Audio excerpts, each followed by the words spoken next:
So let me just share my screen. Okay. Okay. Second section to.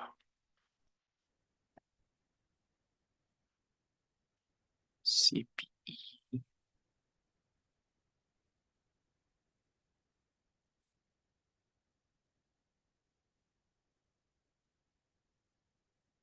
All right. So I hope you guys are already there so that we can now continue our discussion.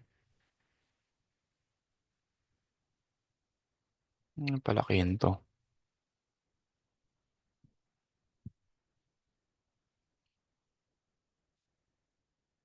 Nawawala yung full screen.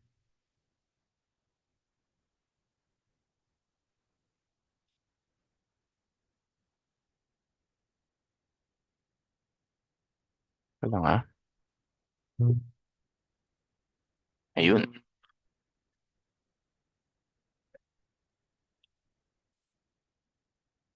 So just give me a quick thumbs up kung nandyan na kayo so that I would know if most of you are already ready for our continuation of meeting. 1, 2, 3, 4, 5, 6, 7, 8. Okay. I would say half or attentive or listening or meron sa kanilang harapan ng PC or cellphone. All right, so let us continue now. Example 1, 2, 3. I hope we are clear.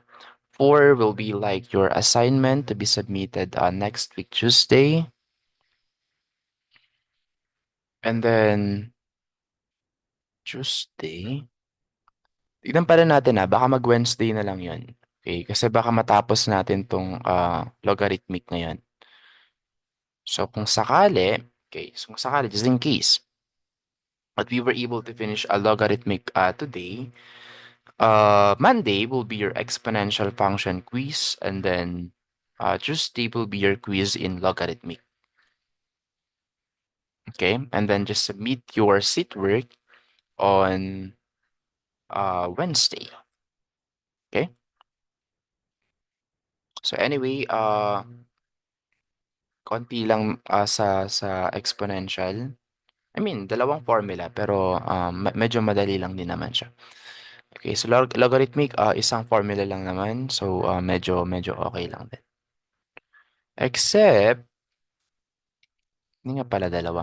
Forgot. Tatlo nga pala, tatlo. My bad. So an additional formula. Okay, this is one. So once you saw uh a this kind of format, integral of x raised to negative 1 dx. Okay, at first this one is like possible for the power formula, but then again, we have an exponent that is raised to negative 1. And then if we added one more, okay, this would become x raised to 0.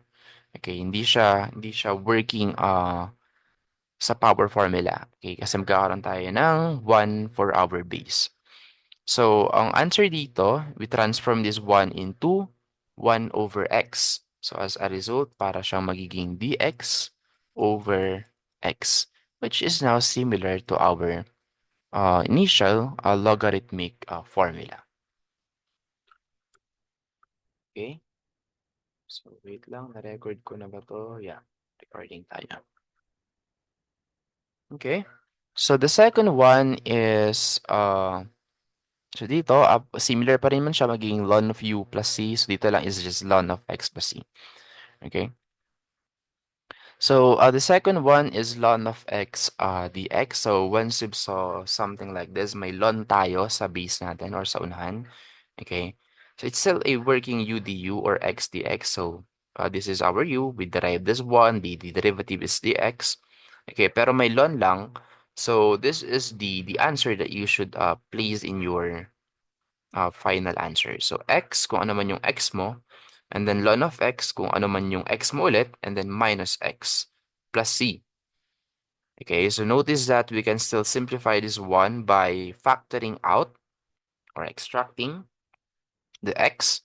Okay, factoring out the x, so we will now have x times ln of x minus 1. Okay, so nilabas lang natin yung x natin. So you can now use this one as your final format of your answer. So just place here whatever your x is, and just place here as well whatever your x is. The last one is log of a x dx. So it's like we have a constant number in here. Okay, pero parang nasa sub or nasa baba. Okay. So we call that one subscript instead of the, dito exponent. So this one is subscript a.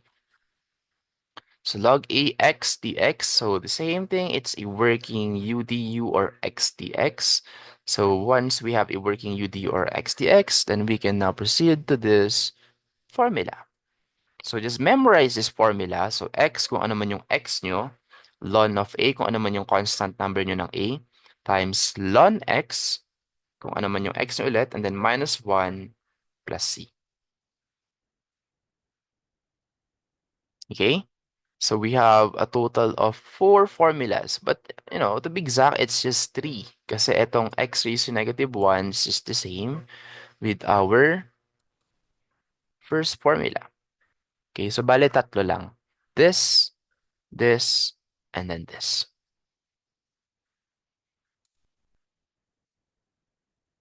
Okay? So next is that we have some general properties of logarithms here. So meron tayong 1, 2, 3, 4, 5, 6, 7, 8, 9. Yes, we have 9. So you can just check this one later on kapag kinailangan nyo na para hindi kayo mabigla. Hindi nyo naman kailangang i-memorize ngayon. Okay, so for now, I'll give you guys the basic kung ano yung mga parang mostly na nagagamit. Ito, log of 1. Pag nakita kayo ng log A and then 1, okay, that one is already equal to 0. Okay? And then log of the same number as base, so log A or log sub A times A, that one is equal to 1. Okay? So itong product rule sa quotient rule, minsan nagagamit din to pero very rare. So power rule, ito this is very, very helpful.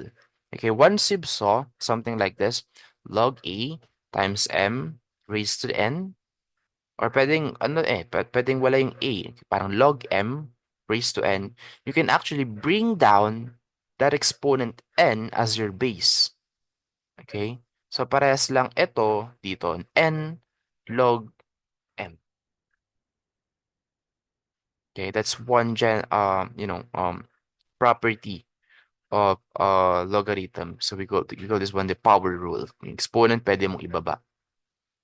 Change of base rule, parang wala pa akong nakitang actual usage nito as an example or in quiz or in exam. But yeah, you can change this 1 into a C, yung base natin dito. And at the same time, magbabago din yung constant natin. So log A and then magiging log B sa baba. So we know, we transform this 1 into this kind of format, numerator and then denominator. Yung B natin naging CC. Okay, parehas na C. Yung A natin is nasa numerator and then yung B natin is nasa denominator. Or you can have this kind of format. Okay, log BA times log CB is equal to log CA. Equality rule, we could only say that log B is BA is equal to log BC if your A and C is equal to each other. Okay, if they're equal with each other. And then number raised to log, so A log A raised to X is just simply equal to X. Okay, if we have this kind of format. And then here are some other rules that is very rare to be used or to be seen. Okay? Anyway, pwede nyo, again, hindi nyo kailangang i-memorize ngayon. So, step by step, isa-isa lang. Kapag kinailangan nyo, siguro balikan nyo para mas ma-appreciate nyo. Hindi yung i-memorize nyo lahat ngayon nang hindi nyo pa naman kailangan. Okay, so here are some examples. So, we have here x minus 10. Okay, dito na lang tayo mas kumpleto dito. Okay. Again, antiderivative kasi yung tawag dito sa integral sign. So, pwede rin ganyan. Okay. Or pwede rin ganun na lang. What is the integral of 3 over x minus 10 dx? So, again, this is under logarithmic since once we derive the denominator, the x minus 10, we will be able to get, where is that one? Wala pa lang nakalagay. Ikaw na lang. So, u is equal to x minus 10. The du is equal to dx. Okay? So again, we can already transform this one into something like this. So pwede nating ilabas yung constant. So ang meron na lang tayo dito is yung dx. So as you can see, hindi na kailangan ng balancing factor since it's already, just dx. So 3 here is just a constant originally.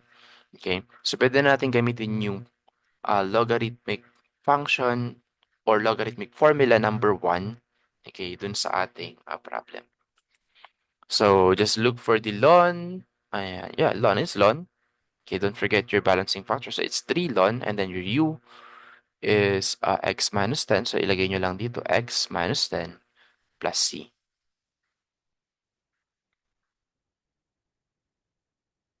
Okay? So are we clear so far for this example? Yes, sir. So let's proceed to the next one. Ah, so for this one, supposedly seat break nyo rin to. But yeah, this one is quite easy since same lang to sa taas, naging x plus 2 lang. Sagutan natin to. So our u is x plus 2. Our du is just simply dx. Okay? So notice that we have 1 in here. So parang kung ita-transform natin to, it's like the integral 1, the integral of dx over x plus 2. So you can see it's now a working UDU. So pwede nating sagutan to agad-agad using this formula. So this is equal to ln, our u is x plus 2 plus c. Yun na. So that is our answer in this checkpoint 5.38. So are we clear so far? Yes, sir. Sir. Okay, very good. So next example, we have a longer example. So we have here x raised to 4 plus 3x squared. So let's do the normal way that we are doing this one. So kukunin natin yung u as, yung denominator natin. X raised to 4 plus 3x squared.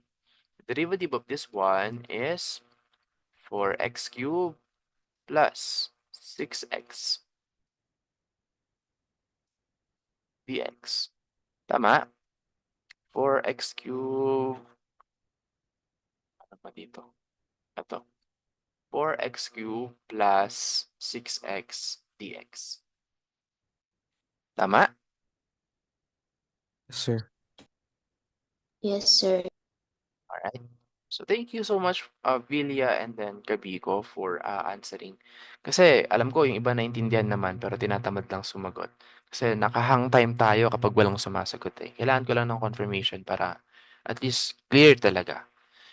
Anyway, let's go back here. We have 4x cubed plus 6x. And then as you can see, our du doesn't really match our du or our exponent. Our numerator rather. Okay? But as you can see, by factoring out 2, okay, and then making this one 2x cubed plus 3x, okay, so etong part na to is now similar to that one, 2x cubed plus 3x, okay, but we don't have 2, okay, so as to why, we need to use a balancing factor. So to eliminate this 2, we need to use 1/2. Tama? Sir. Okay?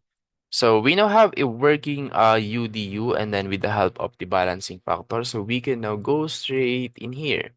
So 1/2, parang malayo pa yan Dito tayo. 1/2. Ayan. 1/2 and then u raised to -1 du. So itong tinaas lang yan. Medyo confusing pa rin to Ako na lang gagawa ng sarili kong answer. Dito tayo sa pinakababa dito. So 1/2 yung balancing factor natin. And then the formula, where is our formula for this one? Ginamit nga pala ito yung x raised to -1. But anyway, this one is similar to dx over x. Dx over x, which is equal to ln x plus c. Okay? So, pwede rin ito, sundan nyo yung part na to kung gusto nyo. Okay lang din naman. I would give you the same answer. In my case, parang mas nasanay ako sa dx over x So, ito yung gagamitin natin. So, our balancing factor is 1/2. And then, it's equal to ln, yung ln pa rin natin, yung x natin, which is yung nasa denominator natin, x raised to 4 plus 3x squared plus c. And as you can see, they are just the same.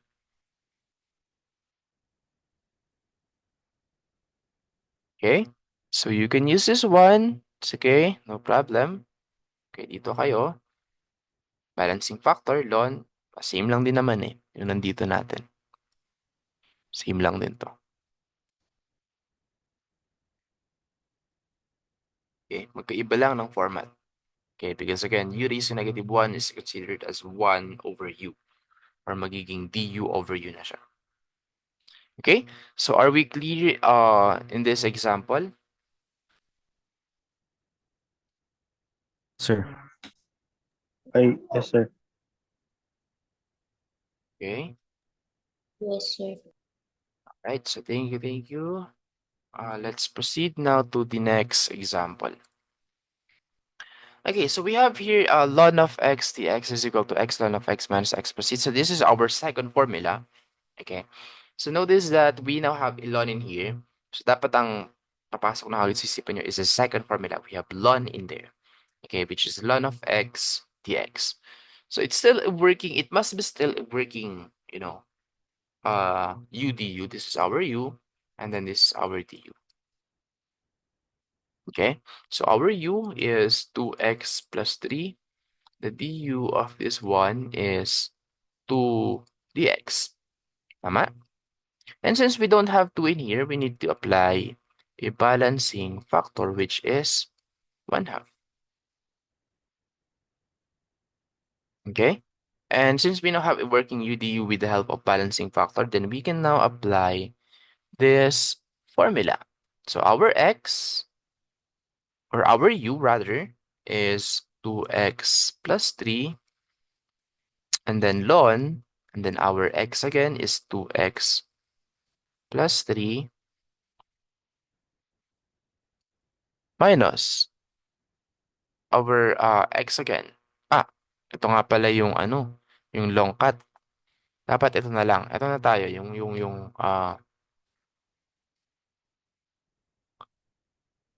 shortcut, yung mas maiksi, yung extracted na yung x. Okay, this one, we're going to use this one. So our x is 2x plus 3 times ln 2x plus 3 minus 1 plus c. And that's already our final answer. So if you are going to compare, kalimutan pala natin yung natin. Balancing factor, my bad. Okay, so multiply nyo lang po dito sa unahan, and then you should be able to get 2x plus 3 over 2 as well. Ayan. Okay, with our balancing factor. So ln 2x plus 3 minus 1 plus c. So are we clear so far for this Yes, example? sir. Yes, sir. Yes naman, sir. Okay. So very good, very good. Next example is using a log. Okay, dito may log na tayo. Okay. So kapag log, yung third formula na yan, so it's log sub a and then x dx is equal to x over ln a times ln x minus 1. Okay? Ngayon, ito yung pattern na dapat nyo makita. Okay? So dito, x ln x minus 1 using ln. Okay? But kapag log na siya, okay, ibababa mo lang yung, teka lang, x, magbababa ka lang ng ln a, magdadagdag ka lang ng ln a. Okay? Kasi kanina, kapag ln, ay sa screen ko, namamatay-matay. Wait lang ah.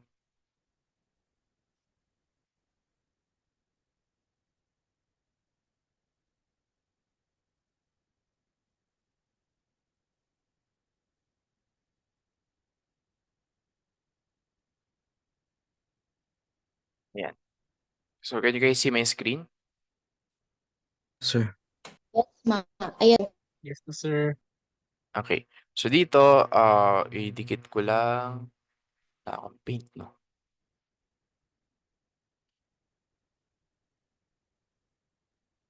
Namamatay-matay itong screen. Nagpapalit ng HDMI.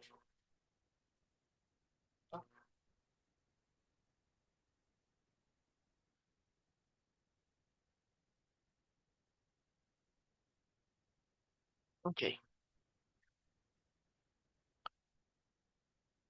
Yan. Pero sa screen nyo, hindi naman namamatay-matay yung screen nyo, di ba? I mean, yung display ko.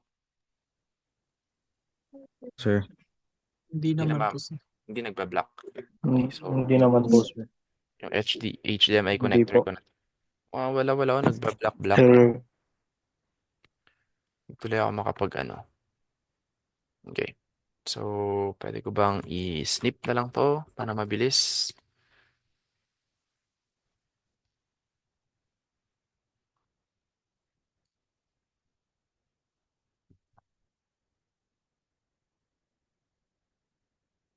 Ayan, pagtabihin natin. So, notice that in here, dito tayo titingin sa pinaka-last. Okay. Dito. So, in here, if it's ln only ln x, then it's just x for this one. But if we already have a log, and then with a, of course, okay, napalitan lang yung ito. Ano ba yan? Ln netong log a natin. Okay. So, it's now x ln over a. Okay, and then the rest, parehas pa rin naman sila. Okay, ln x minus 1. Okay, so that's one way for you to memorize the formulas under logarithmic function. All right, so let's go back here. Okay, we are using a log. So we have here dapat may dx pa rin to para hindi kayo maguluhan. Dito na lang sa baba. Ito yung kompleto eh. X dx. So it's still a working x dx, a working u du. Okay, so therefore we can now proceed to our given formula. Okay, so x over ln, ano yung a natin? That is 2. Okay, ln 2. And then, sige dito. Okay, and then we have here the ln x minus 1. Okay, so dito parang walang nagbago kasi yung x natin is x pa rin eh. But just in case that this x is let's say ano pa bang ibang letter? Log y na lang, y. Pero magiging y dy na to eh. But yeah, just in case na y dy to, y dy. Syempre, y na to and then y na rin to. Okay? I hope you guys are getting my May point. So x is still x, ln x is still ln x, and then minus 1, and then plus c. Okay? So basically, parang ito lang yung problema nyo. Then the rest, kasama to or kaparehas to dun sa second formula natin. So x over ln 2. So this is now our final answer for this one. Nakuha? Yes, sir. Yes, sir. Okay? Yes. So it's just Yes, sir. more on memorization talaga to. Pag memorize yung formula, nakita niyo yung format, and then it's working UDU, okay na yun. Plug in nyo lang yung mga values for each dun sa ating formula. Okay, so we now only have 10 minutes, so let's make it fast. So for this example, we have ln x minus 2 raised to 3 dx. So let's see kung working x dx to. Seems not, since meron tayong exponent. So what we can do, okay. So, yun.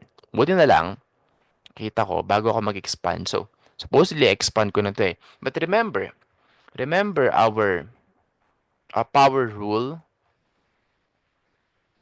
Okay? So, yung exponent natin na n is pwede nating ibaba as our base. Magiging n log m siya. So, in other words, this one can be bring down to 3. So, ang kalalabasan is, where is that? Saan yung nasa baba? Ito na siya. Okay? So, ginawa na siyang constant. So, we can now have here 3 integral of ln x minus 2. And then, this is our u. Deriving that one will give us dx. Tama? Sir. Yes, sir. And as you can see, hindi na kailangan ng balancing factor since dx na rin siya. So, we can now go directly to this formula. So, our x is still, hindi, ang x natin is x minus 2. So, x minus 2, and then ln x minus 2 minus 1 plus c. Okay, and let's compare. We forgot our balancing factor. So, it's equal to 3 times x minus 2 ln x minus 2 minus 1 plus c, which is the same with our final answer. Oo ha? Gets nyo so far? Pwede niyo i-clarify kung saan nakuha yung balancing factor ulit? May but. Hindi siya balancing factor. Hindi siya balancing factor. That is our constant. Okay, ito yun. Okay, na binaba natin na exponent natin. Okay, so this is the power rule of properties for the logarithmic. May but, may but. Hihilo ako dito sa screen ko, namamatay-matay. Anyway, I guess this is already the last example. So, nakuha nyo ba? Sir. Okay. Yes, sir. So, just a review, the logarithmic formula is usually used for integrals with denominators and when the power formula fails. So, basically, parang, of course, similar siya sa power formula. Pwede kayo mag-power formula muna. But if it fails, then logarithmic formula is your next option. So, the logarithmic formula can be used in conjunction with power formula. If the integrand is a fraction, it is suggested to break it down into individual fractions if possible. Okay, so that would be all for today's meeting. Again, next week, Monday, will be your quiz in exponential function. And then Tuesday will be your quiz on the logarithmic function. And then Wednesday will be the submission of your assignment under logarithmic function. and then we'll have a new topic on Wednesday. So that would be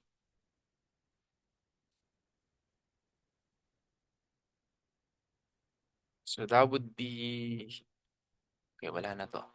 Kasi nandito na yung more examples eh. That would be partial fraction. So good thing na may background kayo since naihabol natin tong partial fraction in EngMath. Okay? So we'll just discuss that one next week, Wednesday. So for now, focus muna kayo sa quiz natin sa Monday at saka Tuesday. So make sure to review. Okay? So that would be all for today's meeting. So thank you guys for attending my class in Zoom. So any questions or clarifications so far?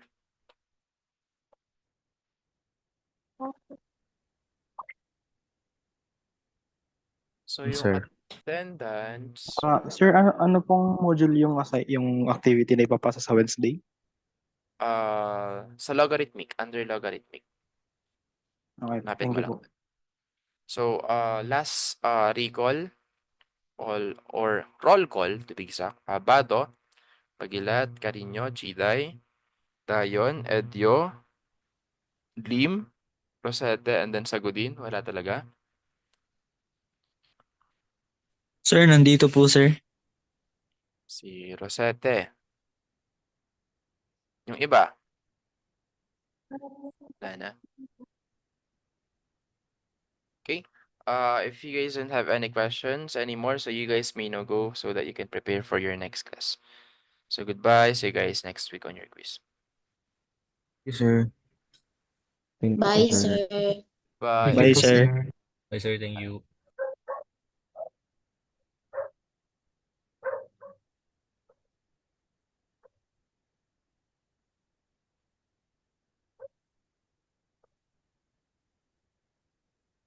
Sir, under logarithmic po ba yung assignment or yung exponential? Under logarithmic. Ka lang. Ah, Verify ko. Under logarithmic yun eh. Example number 4. Yeah, under logarithmic. Yun yung example number 4. That would be your sit work number 4. Sir, clarification po. Sir, present na po si Carino. Nasaan siya? Ayan, kakapasok lang. Sir, kakapasok lang po yun ng part 2. Sige. Alright, anyone else? Ano? Okay, so goodbye and see you guys next week.